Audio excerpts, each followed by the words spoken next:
tonight was definitely about the feat that I had before me, which was quite a few incredibly talented women that I have studied for a very long time and been a fan of myself for a very long time. So I knew I was up against a lot to get to this opportunity.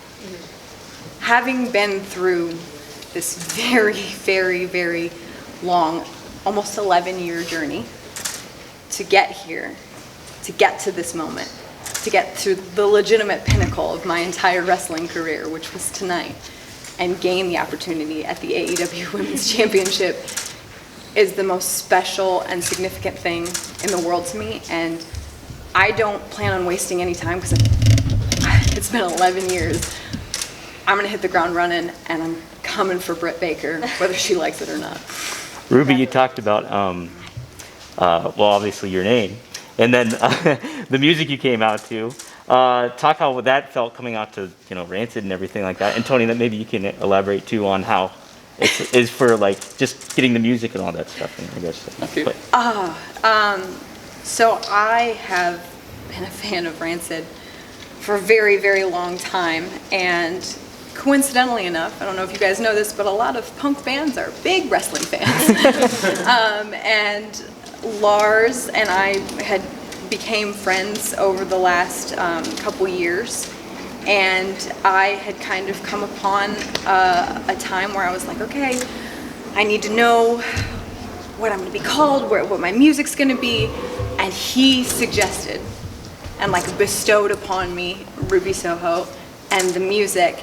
And I have never been so like, I was on camera and I was like, oh my gosh, I'm so happy. Like I couldn't even like contain my excitement because it just seemed surreal. And it was hearing it tonight and coming out to it and hearing people chant Ruby Soho, and that's me, was amazing. And it was like all of my loves, punk rock and professional wrestling, like came together tonight in this like beautiful story that just was, it's just indescribable. You had a series of vignettes that dropped too, and music was a big part of those, and they caught fire a lot, and that familiarized people with your name. How did it feel to hear people chanting it before you even came out with a name you had never used on TV before? And those vignettes, please tell us about those. Honestly, like, I'm trying not to get emotional. I'm not really emotional. But I have never experienced anything like that before. And to have people have that anticipation for me to come out, and for people to want that, and for people to get it and get excited is something that I think all of us in the wrestling industry thrive for, like that moment of just being accepted and wanted and welcomed at this new incredible company that you work for. Like that's always a scare, right? Like you're working in a new place. Am I going to be accepted? Am I going to fit in with it? It just felt like home immediately from the moment I walked out there, and it was incredible. And the videos that were put out, I was so happy with the reception of them, because people understood the story, and it seemed like people felt the actual journey I went on and the struggle that I went through, and now this like almost rebirth that I'm at now. So it was awesome. It was awesome, Tony. It was awesome. Hey Ruby, you were part of that women's revolution thing, and it kind of feels like the women's revolution is kind of now expanded beyond, just where you were at. What do you think is the current state of the women's revolution in pro wrestling right now? I think AEW is a critical part of that. I think the level of importance that is put on the women's division here is so apparent. You see different women each week. It's not the same people. You see different women who are from different backgrounds and all thriving and succeeding and intertwining with each other, and you can go on these journeys with these women, and these women have a voice. And I think this place is a crucial part in the evolution that is women's wrestling. And I think I'm very, very fortunate to be a part of it. One of the things that people talk about, especially as wrestlers move from another place and then they come here, is this really open and engaging and exciting, creative environment among their peers in the locker room.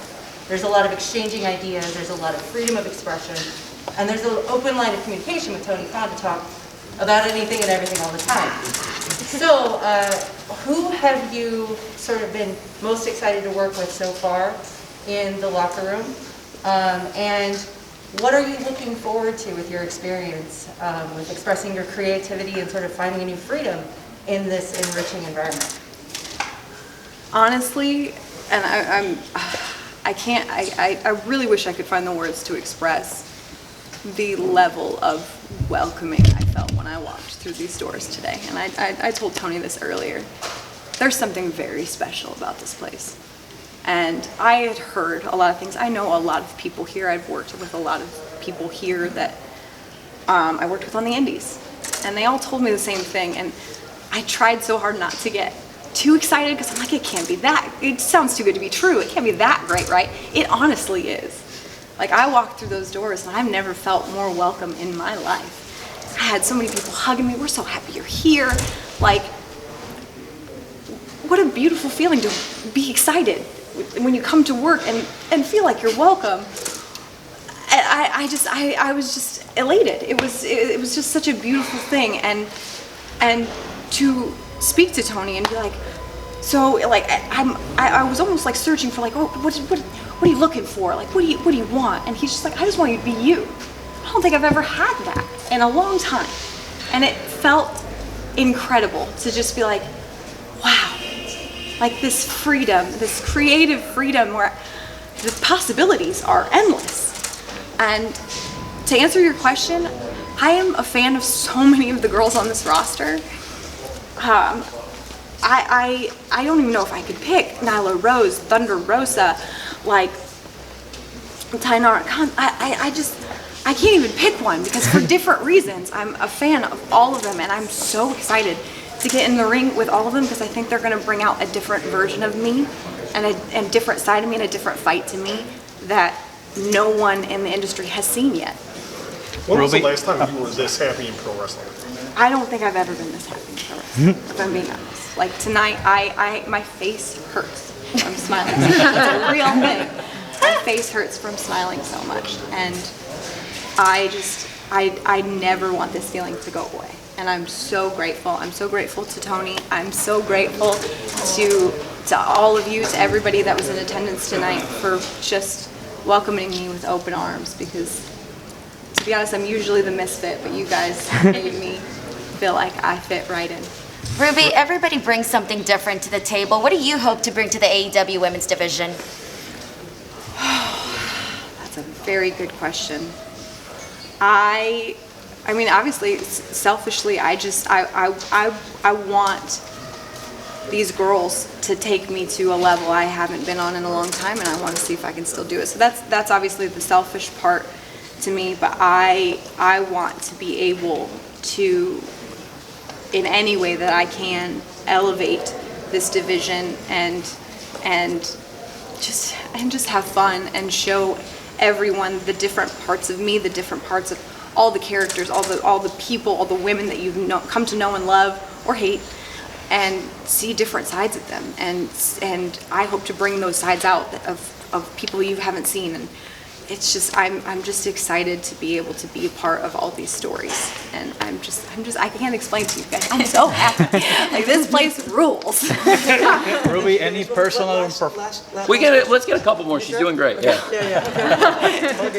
any professional goals and personal goals that maybe before you couldn't achieve that now in AEW you think you will achieve?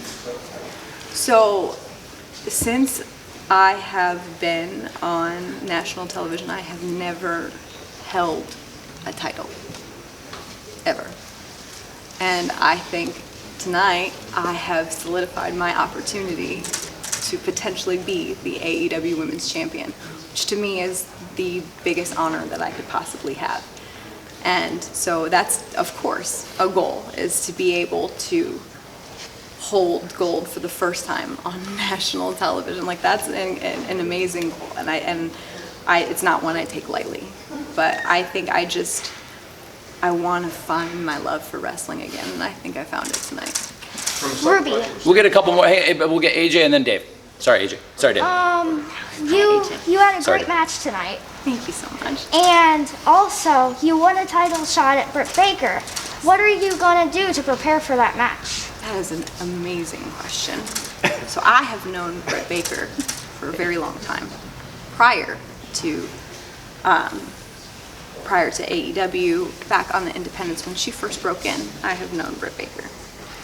But I also have been studying her for many years and just keeping up with her career. And she is, without a shadow of a doubt, one of the hardest working women in this industry, both in and out of the ring. So she will definitely be a very difficult opponent to come across. But I definitely think I have an advantage being the new girl in town. And I think I have the advantage of having this newfound love for wrestling, this newfound fire that has been lit. That's what I'm going to take into it, and just use all of the excitement and feelings I felt tonight, and I'm going to take it into my match with her. Dave? Dave?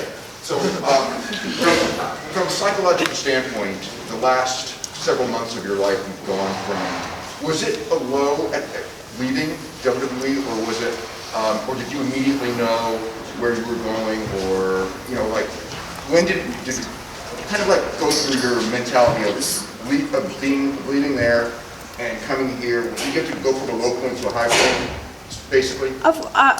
I think honestly the videos, if you've seen the videos, you can kind of see my actual journey of, it's a lot of like metaphors and stuff, but